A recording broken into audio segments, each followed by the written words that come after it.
and welcome to another episode of the Let's Talk Marvel Fan Theories podcast. I'm Taylor. And I'm Katie, and we're two sisters and borderline obsessed Marvel fans who have been following the Marvel Cinematic Universe closely for years. And now we want to share our MCU discussions with you. We chat about our own predictions and theories, plus some of our favorites from online, and our reactions to all of the Marvel content that's considered MCU canon, including the Disney Plus shows and the movies, as well as the Marvel news you need to know. Listeners, we are here ready to talk all about She-Hulk episode 4 this week. We had another pretty short episode. I know Katie and I thought it was kind of light on content this week, but we still have a pretty good show for you, so excited to dive in. Katie, why don't you kick us off? Yeah, I mean, you kind of already said my general thought, and we were kind of talking briefly prior to recording, and I love the show, I love what it's giving, and I liked the episode. It just, as far as, if I have two glasses that I'm trying to fill when I watch this show, one being just funny, entertaining, I'm having a good time watching it, and the other one being Marvel content, and it furthering its own plot along with furthering Marvel as a whole. I would say I was filled to the brim with my comedic and funny and entertaining side, and I maybe had a drop or two in that Marvel side. And I think while I thoroughly enjoyed watching it, when I finished, I kind of just was like, oh, we didn't get a ton out of this episode. A lot happened, but not you know what I'm saying? I don't know how to describe it other than that. Yeah. I know, for me, when Jen was saying, oh, it's the end of the episode, what a bummer to leave it on, I was like, what do you mean it's the end of the episode? Yeah. Where's the meat? It was funny, it was entertaining. I will say, I enjoyed seeing her fight for the first time, truly fight. Mm-hmm. That was pretty cool. So I really enjoyed that and getting to see kind of her powers in action. You know, we saw her a little bit against the Wrecking Crew, but I think we really got a nice extended long fight scene this time. I also enjoyed seeing her team up with another Marvel superhero when she was fighting with Wong. So that definitely stood out to me. I kept trying, you were saying, I can't understand, or I didn't get the kind of Marvel build-up or the furthering of the universe, or even really the Marvel portion of the plot in this episode. And I kept trying to find something deeper in what Wong was saying about the dimensions and the universe. Yeah. But it just kind of confused me more about how we use those terms and what they really mean. I know we've gone on rants about trying to understand the difference between them. Are they synonyms? I think it's becoming more and more clear that they're not, the way he's used them in this show. But I still don't understand the difference, especially when you relate it to the visualization we got in What If. So I think that's really kind of the meatiest part of this episode in terms of larger MCU ramifications is, more hints at kind of that overarching structure between a dimension, a universe, a timeline, even though timelines weren't mentioned, but how all of that kind of fits together in the wider, moving towards that multiverse saga and that Secret Wars. Yeah, I mean, I also was sitting there as Wong was talking, actively trying to find that deeper meaning, and obviously we did get from last episode that confirmation that we haven't yet had Multiverse of Madness take place, so my brain kept trying to almost factory reset itself and be like, okay, so we haven't gotten this yet. Is there going to be a drop of a clue about that? Is he going to say something that, because we've seen MOM now, we're kind of because we're just kind of oh, that comes true. Or something, I kept sitting here waiting a little bit for something to happen, and then it just sort of didn't. And I think I kept waiting for that shoe to drop. Same with I think the biggest thing, in my opinion, that we got from all of this was that we had Titania kind of come back into the fold. And so I think that was probably the biggest and meatiest part to me at that very end, is clearly she's coming back into this. We're going to see her again, which we figured we would. Yeah, I definitely think the Titania part is interesting. Obviously, it's kind of set up as the cliffhanger for the episode, leading us into episode 5. I will say, though, yes, I know Jen is a lawyer, but in the grand scheme of things, having her kind of, serve her papers, and, that's kind of their origin story as nemesis was kind of, bleh. You know what I mean? That seemed kind of okay, you couldn't jazz that up a little. Like, I don't know if maybe I'm just, like, feeling not so shiny about this particular episode, so I'm a little more sensitive to it. But I definitely thought, like, oh, that's, like, what's gonna be their big thing, is that, like, she's suing her for trademark infringement. Like I said, I get Jen's a lawyer, but really?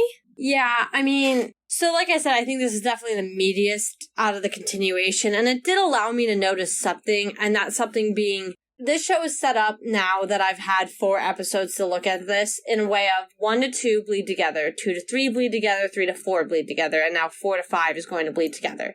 So, obviously, you know, the first episode, we have the Hulk in both of them, kind of being a guidance to her. Not as much in the second, because they were wrapping up that area. And then, you know, 2 to 3, we sat there and had the Abomination storyline. 3 to 4, we had Wong. And now we're having Titania come back. She's introduced at the end. I'm assuming this is going to be the big part of the 5th episode. Is this going to continue then, is my other end to that part of the question. Is like, are we going to see the next 5 episodes be all about Titania and how this is going to correlate, maybe having some minor underlings and storylines going on, maybe, or is this going to once again wrap up Titania? And then to your point, like, with them, is this how they become Nemesis? I'm kind of like, yeah, that's weird. Like, I got kind of at the, and to be fair, she probably has a very sour taste in her mouth about being knocked out when she first, you know, comes into the courtroom. So she probably already doesn't really like her. But for this to kind of, I mean, I don't know. Maybe you gotta look at it and be like, she's being petty right now, and then it's just gonna escalate until later. I don't know. Yeah, I mean, I definitely think it'll escalate. Like, I don't think it's just gonna be a courtroom battle. Like, these girls are gonna go head-to-head physically, for sure.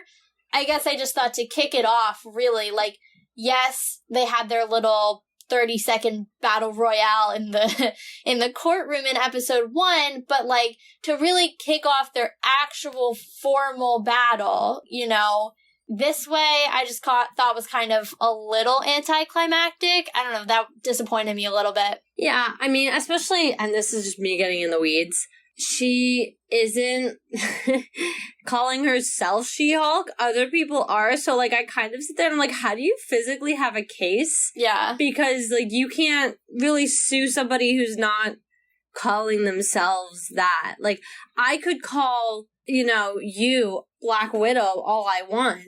But, like, that doesn't mean you're using the name. Yeah. To, like, bring yourself. You know what I mean? So, I guess I also...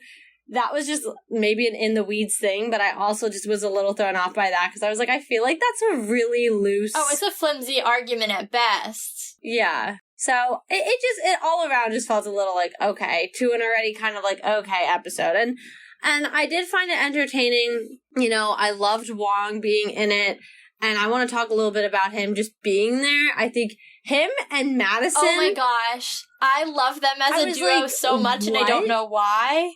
Wong attracts the funniest people, in my opinion. So I just thought that entire plotline was hilarious. Like, I'm actively engaged with it because he was so funny.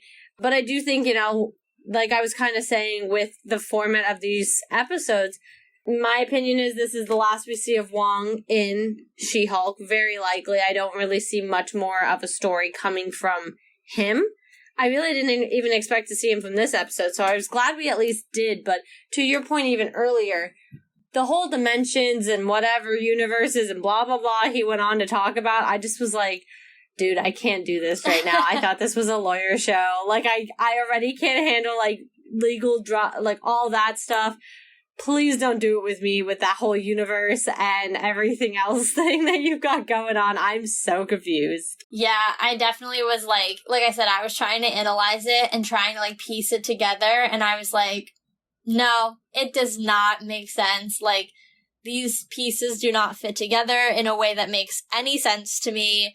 It's not working. Not that it's, like, not working, but, like, in my brain, it is not working. But, on the other hand, not relating to Wong and the universes and dimensions and him making my head hurt, I really enjoyed getting a glimpse into his watch list and the types of shows that he enjoys. Oh my gosh. I mean, when I saw This Is Us, I was like, I was shut literally up. dying. Like, the episode with Jack dying, like, that was the episode where she was talking with all the kids behind her in black, was, like, the episode after he died. So I was like, oh my god, that's, like, and he's, like, holding the pillow. I was like, yeah, we've all been there, Wong. Like, we've all seen it. So that just made me, like, so happy. I was like, I really enjoyed, like, getting this little glimpse into, like, his, like, life. I think, too, like, we've talked previously about, like, the differences between him as Sorcerer Supreme and Doctor Strange.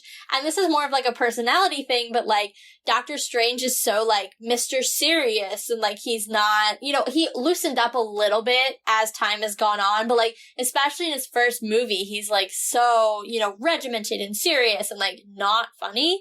But, like, Wong is, like, so expressive and, like, listening to, like, even at the beginning, listening to Beyonce, and now he's, like, watching This Is Us, and he's just, like, so fun.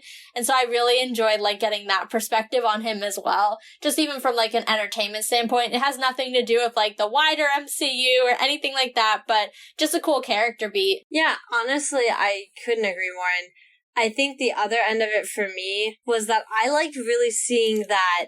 I don't know if I liked it. I guess, wait, let me backtrack on that. I don't know if I liked it, or I just, like, I liked that I could think about it, but I didn't like actually having to think about it, if that makes sense.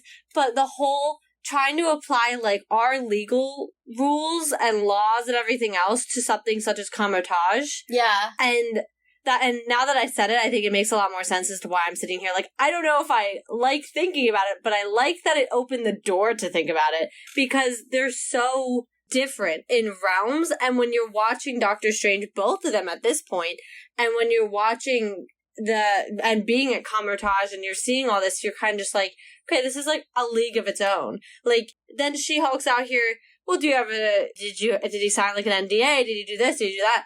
And Wong's like, why would we ever do that? Like, this is completely different. So I think it partially hurt my brain a little to have to try to open that door, but it was interesting to try to do it and then see it trying to be played out in the courtroom. Well, and I think that goes back so much to the essence of the character in the comics. Like, this is her literal job, to make the laws apply to superhumans, people with abilities, fancy magicians, like, all of that. Like, I don't know how often you guys, like, when you're waiting for the end credit scene, you, like, actually watch the sketches that pop up, like, during the music. But there is one where she's holding, like, an Avengers mug. And I was just thinking about, like, how maybe down the road, if this gets to season 2, like, you know, we could actually see her defending Avengers. Like, can you imagine how she would have been when the Sokovia Accords were coming out? Like, that's such a fun thought process to have. All I thought of was Wanda. I was wondering why you were making that particular face, and I was like, I feel like what I'm saying is logical, but now I understand. But I think it opens so many doors to even, like, what the essence of the character is, and I think this is really the first time we've seen Jen in the courtroom in a superhuman case. Yeah. I mean, other than, like, Blonsky, but, like, that was a parole hearing. It was a, like, little different. Like, he was obviously guilty, whereas, like, this is the first time that we're really seeing her try to apply the law to an active case in which some sort of superhuman super ability is involved. And I hope we get to see more of it because, like I said, that's so much of who she is in the comics, to my understanding. And I think it just opens up a lot of really interesting storylines. And I know I don't want to make this about Daredevil, but just for a little bit of comparison, like, he practices law as Matt Murdock. So it's not like we're even really, at least in the show, we're not even really seeing that angle, even though we've seen a lawyer before, because he's trying regular people cases, you know, with the exception of when he goes up against Wilson Fisk. But at the end of the day, Wilson Fisk is also just a regular, you know, crime kingpin. He's not really got a ton of superpowers that he's flexing. We saw some in Hawkeye that I was a little surprised to see based on the other show, but that's neither here nor there.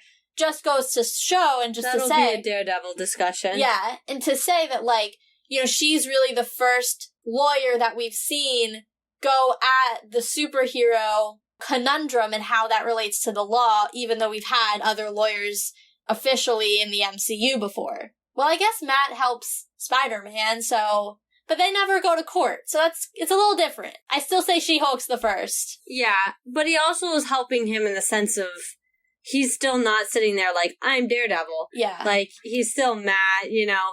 Yeah, I think I like where this is going, and I guess my thing is, now that we've been introduced to the idea that Titania is going to be suing her, I don't really see episode 5 bringing us another one of these cases quite yet, because I see it being her defending herself. Yeah. Or something in that manner, that it's more her versus Titania, that it's going to be, a case bubbles up that she's actually actively taking care of.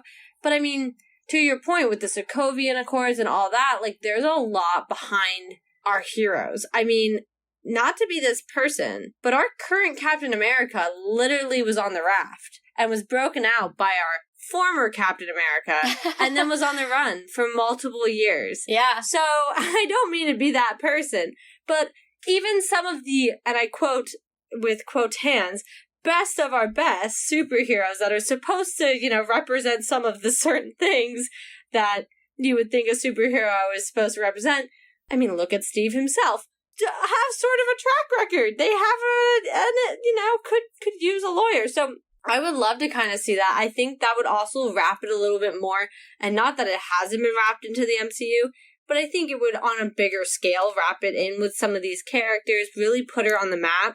I mean, imagine having a lawyer on your team when the Accords were going around. Yeah, that's what I mean. Like, let's, play a little mind game where she goes, we go back to 2016 and it's Civil War and we've got Jen Walters. Like, what side would she come down on? That'd be so interesting to me. I think she'd be on the Accord side, personally, on Team Iron Man, but... Well, here's my thing, though. She would at least read that thing front to back. Oh, for sure. Which, when you watch the film, and this, I only know this because I had to do a lot of research on this, but when you watch the film, I don't feel that they describe them as much as they should. Yeah. And what's inside of them, what they entail. And so that's why, I mean, it's no secret, and I don't want to go off on a full tangent here, but it's no secret Taylor and I are both Team Cap, and there's reasons behind that as far as the Accords go, because when you actively look at them, there's a lot more than what the movies show us initially. Yeah. You kind of really got to research what was in the Accords. So I think it would actually be interesting to have gotten a lawyer's point of view of, like, what can you and can't you do? How does this control you? How does this immediately make something like a threat much harder to maintain and handle? Like, so I don't know, but regardless, I would love to see more of it. And so I'm honestly starting to wonder where this show is going. Yeah, I'm glad you said that, because when you were talking about how each of the shows or each of the episodes kind of bleed into the next one, and you were wondering, oh, does this mean they're going to follow that, or is Titania going to kind of be the quote-unquote big bad for the rest of the show? I immediately thought about the dangling plot thread of the Wrecking Crew and who their boss is. Because I want to know, because those theories we put out last week, I thought were pretty interesting, and they were kind of aligned with what people were saying online. So there's a lot of really cool ways they could go with that, and I really think that's kind of what we're working towards in the show, and Titania is kind of more of a distraction. I think having her back next week and kind of bringing us full circle to episode 1 is going to be a step in the right direction towards giving us that. I think, episode 5 kind of being that, almost that like wedge piece, right? It's like literally the middle episode. It's something you don't have when we do those 6 episodes. Obviously, it's 3 and 3, but usually in the middle there's like a tipping point. Well, this episode 5, to me is going to be the tipping point. I think it's going to be where we finally start to get some real direction. And we've talked last week a lot about how it's kind of a sitcom format right now, where it's like each episode kind of has its own storyline, but then there's like others underneath. So I think kind of that Wrecking Crew, Titania storyline is definitely that like underneath one. And I think that's going to start to gain even more prominence as we move forward, especially after and through episode 5. Because I think right now it's just been fun and lighthearted for the most part, but we're going to really start to focus on kind of the main part, like, what did Kevin want us to get out of this show? What was his goal with this show? I think that's going to start to really crystallize as we move through episode 5. Yeah, I actually really agree, because I feel up until now, we were getting Jen. Yeah. And I loved it, because I did like that different perspective on a superhero. Seeing what being a superhero in regular life, going to a regular job and everything else. Even her, like we saw in this episode, and it was fun to watch, but like, what I was saying earlier with my 2 cups, was the whole, like, dating thing and how no one cares about her as Jen, but She-Hulk and everybody was like, yes. swipe right, like we want you. So I did appreciate watching that part of it, and I do kind of like how you were saying that wedge is kind of coming with that 5th episode, where I think we're finally going to see, and I don't mean finally as if I've been waiting with bated breath, I just think we're going to be moving a little bit more away from Jen and her lawyer show, because I think that was something we got in the first episode. This is a lawyer show. This is not a superhero show. Yeah. And I think they've tried to keep it pretty, like, main focus being a lawyer. We might get, like, a one-off superhero thing with the Wrecking Crew, or, you know, in this episode when her and Wong were trying to put all those weird demon-looking Gorgons back where they came from. So I kind of was like, okay. But I think that episode 5 is that turning point of, now we start to see the superhero end of it. Now we're seeing her turn more into the favor of the superhero. I'm not saying that she's like quitting her job. I just don't think we're going to as actively see that aspect, and we're going to start seeing the other end. Because keep in mind, if we run with this Titania and the Wrecking Crew stuff, which I feel like we have to, I feel like when you introduce her in episode 1 and the first time we really hear something substantial about her is until the end of episode 4 again, I feel like if she's going to be one of the bigger aspects of the show, if you don't start that by episode 5, what are you doing? Yeah. And then we have the Wrecking Crew, too, to your point, who we heard not a thing about other than the fact that she obviously didn't call the police. So that's a whole other aspect. Plus, on top of all this, we know Daredevil's coming. Yeah. So I'm trying to put together these 3 pieces, and I think if we kind of continue on the track we're on, we're not really going to get a cohesive storyline. And to be fair, I'm starting to view the show as the first 4 episodes, and now watch me be totally wrong because it's not like I've seen the last 5, but I'm feeling like the first 4 episodes are furthering other characters as well. I feel like the only reason we got episodes 2 and 3 was because we wanted to further Abomination so that he could be in Thunderbolts. I feel like even with Wong, we're getting those backgrounds of that gap. We're filling the gap between certain things and between, you know, even before MOM and everything else. So I feel like we're furthering his storyline to understand and see him even more as the Sorcerer Supreme. Now I feel like moving forward, we need to focus on She-Hulk as She-Hulk and her nemesis and Daredevil, who's going to be in here, and the people who are clearly after her. Like, I think all the way back to that, the Wedge 5, I'm hoping that's like the slide. We've been climbing, and I'm ready to start to go down it smoothly. Yeah. And this isn't to say, you know, we've been very, very adamant about our love for this show. And I definitely still enjoyed this episode. I don't want to make it seem like I'm complaining or that I'm just like waiting for the next thing. I think it's been really fun. I do think out of all of the episodes so far, this has to be my least favorite. But, you know, there's always one, right? Like, you have to have a least favorite. Hopefully, you know, from here, it continues to kind of build, focus. Not that it hasn't been focused, but like really laser focus on exactly where we're going. And like I said, that end goal.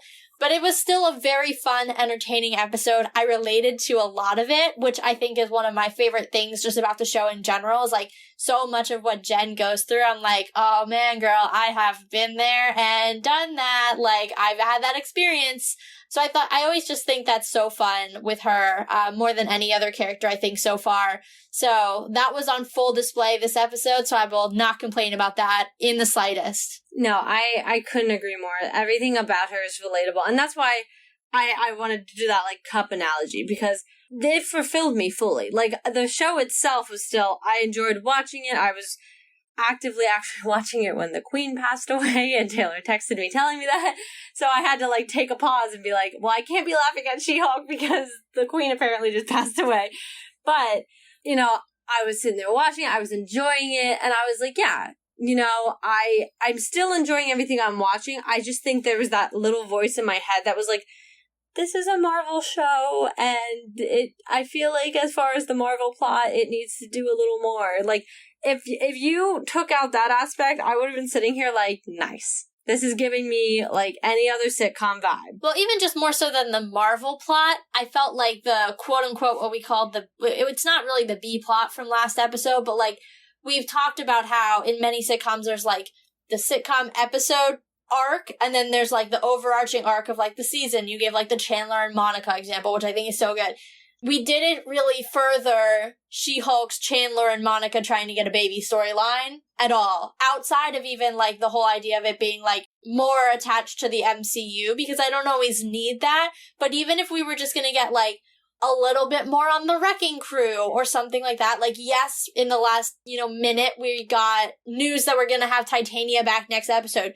Great. That was the last 10 seconds. And then you only really addressed the Wrecking Crew when her sweet old dad came over and was like, I'm going to protect you. And that made me chuckle because, obvious reasons. But, other than that, I didn't really feel like the overarching storyline was really addressed as much as I would have liked in this episode. So while it was entertaining as kind of like a standalone, like MOM, entertaining as a standalone, but like does not fit with the rest, I kind of felt that way. Not that it doesn't fit, but it just doesn't further anything else in terms of like larger storylines. Actually, yeah, I'm super glad you said that, because definitely when I was saying that little like MCU part, that is definitely, I guess, not what I was attempting to convey. So I'm glad you kind of clarified that a little bit more, because I definitely, to your point, I mean, I love Moon Knight, and we had pretty much not a single reference to anything from the MCU, and that was fine. Like, I don't need that, but yes, that is what doesn't sit right. And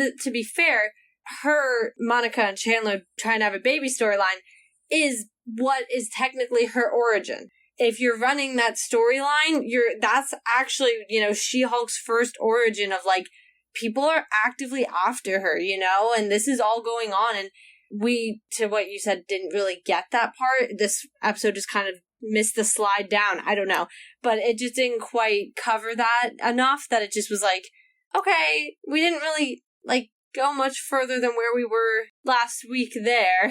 Yeah, no, exactly. And actually, when you said that, as her origin story, it kind of sparked something in me, kind of like an analogy. Like, Jen likes to use She-Hulk almost like a party trick. Like, she uses it to get a job. Not that she can't, it's a part of her, whatever. But she uses it to get a job, she uses it to get a date.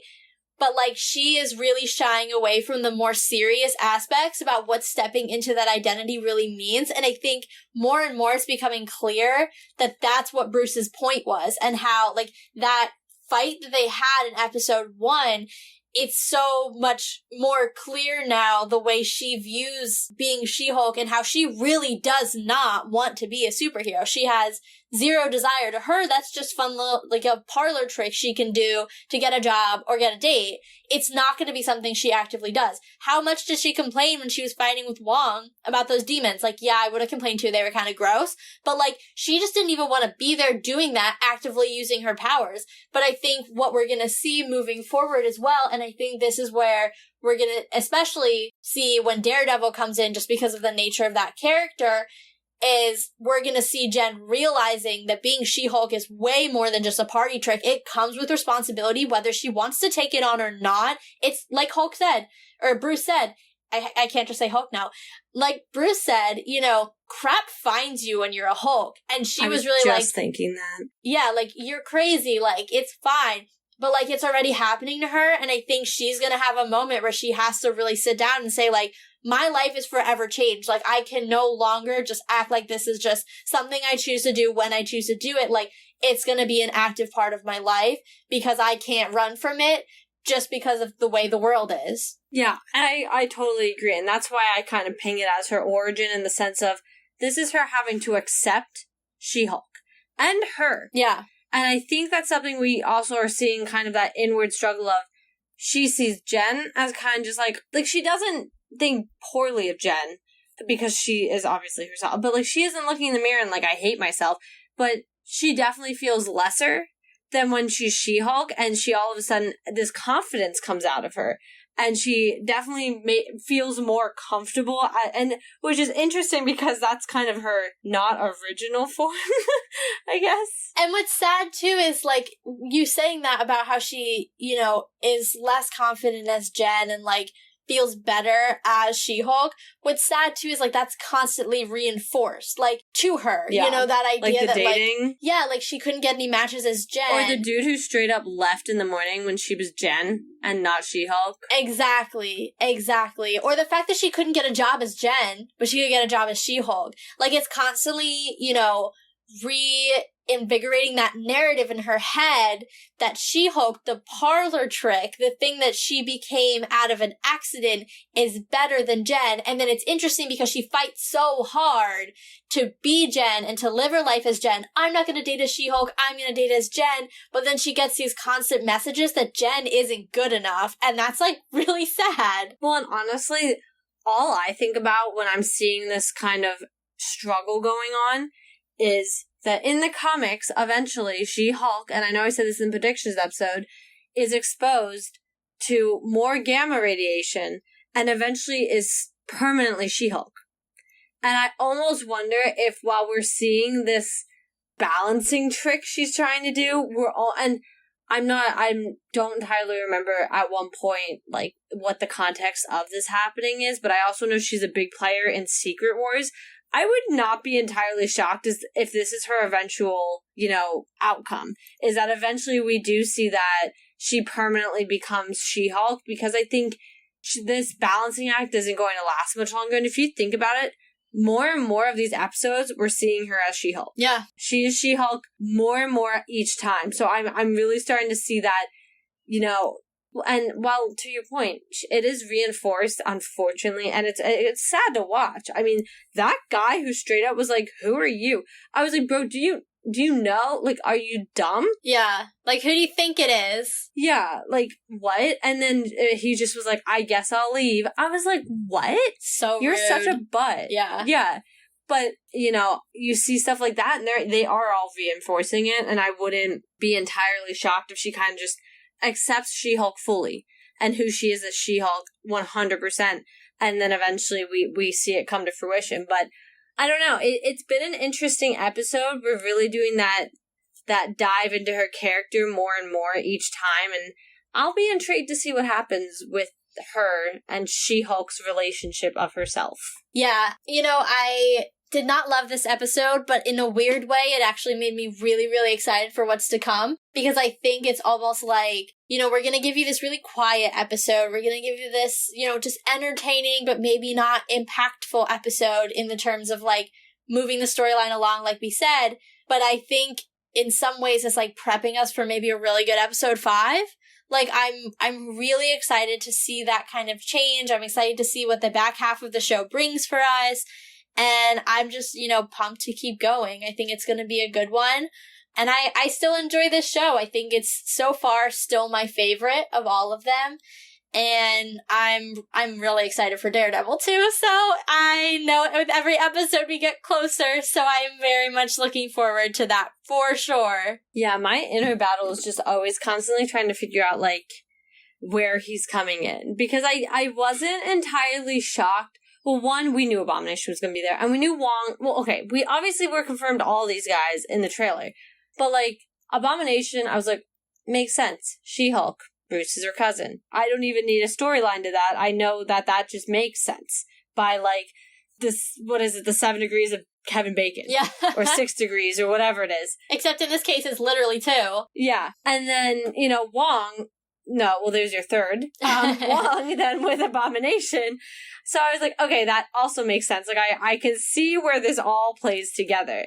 But other than them being lawyers and stuff, and to be fair, we see him in the Daredevil, like, his actual costume. In the yellow costume, which, yeah, just from, like, a tidbit from the show, the last we've seen Matt Murdock in the Daredevil costume, he doesn't wear it at all in season 3. He's, like, given up on himself, and he doesn't wear it. He's back to wearing, like, the black mask and, like, black cargo pants he wears in season 1 before he gets the suit. So we haven't actually seen him suit up since season 2. Actually, no, sorry, since The Defenders, when he gets a whole building dropped on him and everybody thinks he's dead. So, like, then he comes out with not the same suit, it's the yellow suit, which I know people are freaking out about. So I'm also curious to fill in those blanks, because just as someone who's watched the show, I don't know how Matt got from point A to point B, and potentially more importantly, I understand logistically how he could possibly get to Los Angeles,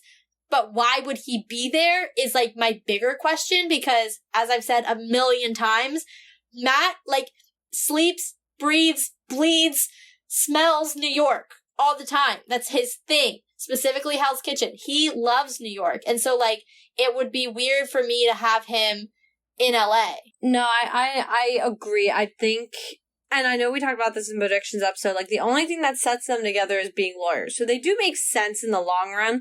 But to my point, he's suited up. He's not coming on a business call. Yeah, exactly. Like, he's coming for who knows what, which is why I think we're reaching that bigger culminating point soon of who Titania might be working for. Because we don't, that's a working theory for us. That's not really confirmation, but we know the Wrecking Crew is working for someone. We threw out Kingpin last episode. I mean, I know we've thrown out Doctor Doom even, which would still make a lot of sense because Doctor Doom would be possibly in New York. I mean, that's where the Baxter Building would have been, so... And maybe, depending on who bought Stark Tower. Exactly. So, I mean, I see where the possibilities are. Where the show is at yet, I'm not quite there. I feel like I'm not quite where the starting line is for that storyline. I like... We've inched a little bit, but I think it's coming, and I like our idea that it's episode 5 is kind of that turning point for a lot of different aspects of the show. And then for me, really, the only other thing I just want to throw out there and mention is our strange magician friend. How could I forget Donnie Blaze with a D? So in case you were curious, no, it is not Johnny Blaze, aka Ghost Rider, which would have been awesome, but it's not. It's definitely a nod, though. Oh, yeah. I had to Google it, though. It's not even a nod. It's like an aggressive, like, you cut someone's head off and pretty much just shook it. Oh, I was gonna say a headbang, which was a whole lot less violent than your analogy, so... That definitely would have been so much better than what I was saying. I know. I was kind of like, oh, like, and then you, like, started talking, and then it just kept getting worse, and I was like, oh, no. So sorry about that, listeners. In the future, I'll cut her off when she's being that way. Anyway. Well, I was just thinking, how can you shake a head more violently? And a headbang? I don't know. I was like, well, you're not going to shake the whole body, so it would make sense if it was like a head. Yep. Okay, great. Anyway. Moving on. Yes, so that is clearly a nod to our friend Johnny Blaze as Ghost Rider, but it is not him. It is a different character, so we do not have him yet. I think this is Marvel and specifically Kevin telling us in his own way to get ready because he's coming without introducing him in this show. So that was an exciting little tidbit. He was a total jerk, but his name got me really excited and I couldn't tell if I was hearing it wrong. And then I was like, I'm pretty sure I don't know a lot about him, but I'm pretty sure his origin story is not that he was a magician from Kamar-Taj. So that made me even more confused, but a good look up on the old Google told me that my suspicions were confirmed. It's not Johnny Blaze, Ghost Rider. Yeah, I was in the same situation where I kept thinking I was hearing it, and then I was like, maybe that's his name. Like, I almost gaslit myself into thinking that it was him. And then I was like, but it just, like, doesn't quite sound right. And to your point, I don't think it was... I couldn't see him being introduced this way, so... And also, out of all the things of, like, weird ways you could introduce him, I think this probably would have been the strangest. Yeah. So I just was like, okay. But what I really thought was, like, a whole, and this was pretty much what the whole show was, like, or this episode was based off of, was that idea of, like, he still had, and what is the name of it? Because I could not remember. A sling ring? Yes. I was like, this is bothering me, and it was, like, eating away at my brain while I was watching it. He still had a sling ring, which I thought was weird. If he was, like, kicked out of Kamar-Taj, and he was out here, and Wong also knew he was actively out here using his sling ring to, like, try to do magic tricks. I also just want to say, some of his actual magic tricks, I was like, why are people not impressed? I'm impressed. Like, some of them I genuinely was sitting there, and I was like, I didn't see, like, some, like, I think in the very first one, you see him, like, unhook the wire when he's done, you're just kind of like, oh, okay. But, like, some of the other ones, you didn't really see how he was doing them. So I was like, yeah, I'm kind of impressed here. Like, there's some that are actually interesting to watch, and these people don't care. But I thought it was weird that Wong actively knew this guy had a sling ring and just, you know, was sending people into other worlds, and waited until now when the random girl ended up in his lounge or whatever he was in to be like, yeah, this is like a bad time. I need some help. Well, I don't know that he knew that he was sending him to other dimensions. I think he knew he was using it on a small scale, but I think it's once he, did start sending people to other dimensions that he was like, all right, this has crossed the line. It's gone far enough now. He's actually actively endangering people. We're done. Yeah. Yeah, I mean, either way, I thought it was funny because, regardless, why would he have let him keep the sling ring that whole time was kind of my thought. Whether or not he knew to what extent he was using it, I was like, that's dangerous. And that in the wrong hands is even more dangerous. And how hard is it for someone to have taken that from him? So I also thought that was that like an oversight that someone just wasn't paying attention to him and just was like, it's fine, he's fine. I don't know, it was weird. But it was interesting because once again, it gives another kind of look into Kamar-Taj. I mean, we've seen even more of it from MOM and being able to see some more people training and everything else. So I like being able to see it from different perspectives, including a flunked out student. Yeah, for sure. That was fun. Well, I am all out of thoughts for episode 4 of She-Hulk. You are nodding at me, which tells me that you feel the same. We are super excited for what we are calling the pivotal episode 5, when we really start to change and morph into... Well, actually, you just reminded me. We couldn't remember if they were saying it was episode 4 or episode 5 that was going to be that big episode, and I had sworn I heard it was 4. But after seeing 4, it clearly wasn't 4. Yeah. So yeah, it definitely is 5, now that I totally forgot about that. I was thinking about that a little earlier when we started talking about it, and then I couldn't remember what episode it was, so I didn't want to, talk out of turn, but I'm glad you brought that up. Yeah. Well, it clearly wasn't 4. Yeah. Because we did not get much from 4 as far as pivotal level. Yeah, or mind-blowing, or changes the face of the MCU, not so much. But yeah, so episode 5 is gonna be awesome. Super, super excited for next week. I won't be here, listeners, so you're gonna have Davis back with Katie.